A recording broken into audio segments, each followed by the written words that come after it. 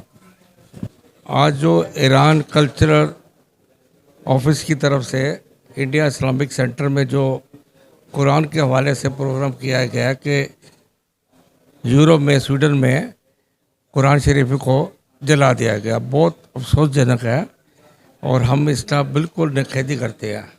अफसोस जब भी आता है जब गुरु ग्रंथ साहब को भी यहाँ पे इंडिया में जला दिया गया, पंजाब में, जब पंजाब में सिखों की अपनी हुकूमत थी अकाली दल की, तो वो कुछ शरारती लोग हैं जो हमारे धर्मों के ऊपर अटैक कर रहे हैं।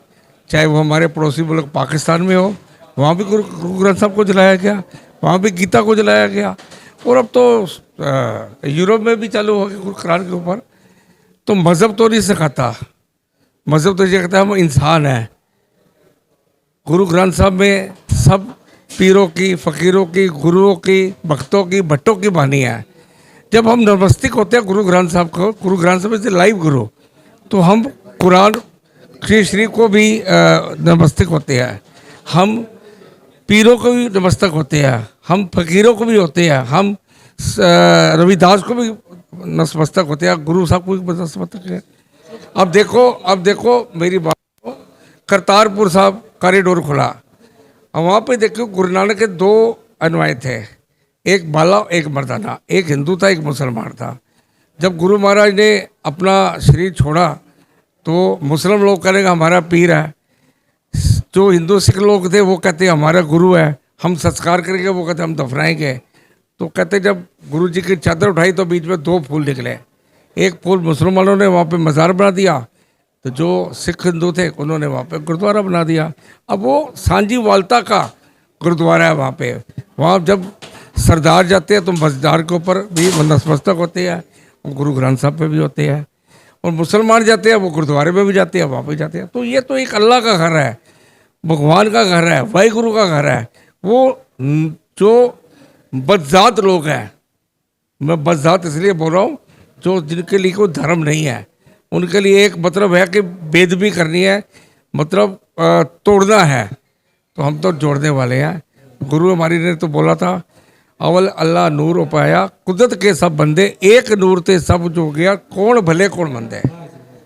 तो ये हमारे गुरु का पैगाम है, वो पैगाम हम लेके चल रहे हैं। ईरान कल्चर हाउस ने एक ये जो कुरान के ऊपर जो सभी धर्मों के जो ग्रंथ हैं और जो कुरान की रोशनी में क्या कहते हैं उसके ऊपर यहाँ पे एक विचार को संगोष्ठी रखी गई है। जो स्वीडन के अंदर जो कुरान को जलाया गया था उसकी यहाँ पे सभी धर्मों के लोगों ने मुखालफत की है और कहा है कि चाहे उसमें सिख हों, चाहे ईसाई धर्म के गुरु हों, चाहे उसमें जैन के धर्म के हों, चाहे मुस्लिम्स हों, चाहे वो सिया हों, चाहे सुन्नी हों, सब ने इस बात की बिल्कुल कड़े शब्दों के अंदर निंदा की है कि चाहे कोई भी देश हो, किसी को कोई इजाज़त नहीं है वो किसी भी धर्म की किताब को जलाए या किसी धर्म को बुरा कहे। और कहा कि कुरान के अंदर साफ तौर से कहा गया है कि आप किसी भी धर्म को बुरा ना कहें। अगर आप किसी के धर्म को बुरा कहेंगे तो वो तुम्हारे धर्म को ही बुरा कहेगा। तो इससे साफ जाहिर है कि दूसरे के धर्म की इज्जत करो। और किसी भी ग्रंथ के अंदर देखो, चाहे वो गुरु ग्रंथ साहब हो, चाहे वो भगवान महावीर हो, चाहे भगवान बुद्ध हो, चाहे उसमें ईसाई के हो, चाहे तो तौरात हो, इंजील हो, जुबैर हो, कुरान हो, सभी धर्मों के अंदर एक ही बात की है, इंसानियत की, कि सबसे बड़ा धर्म वह है जो दूसरे धर्म की इज्जत करे। वो धर्म बड़ा हो ही नहीं सकता जो दूसरे धर्म को नीचा दिखा के अपने आप को ऊंचा रख सके।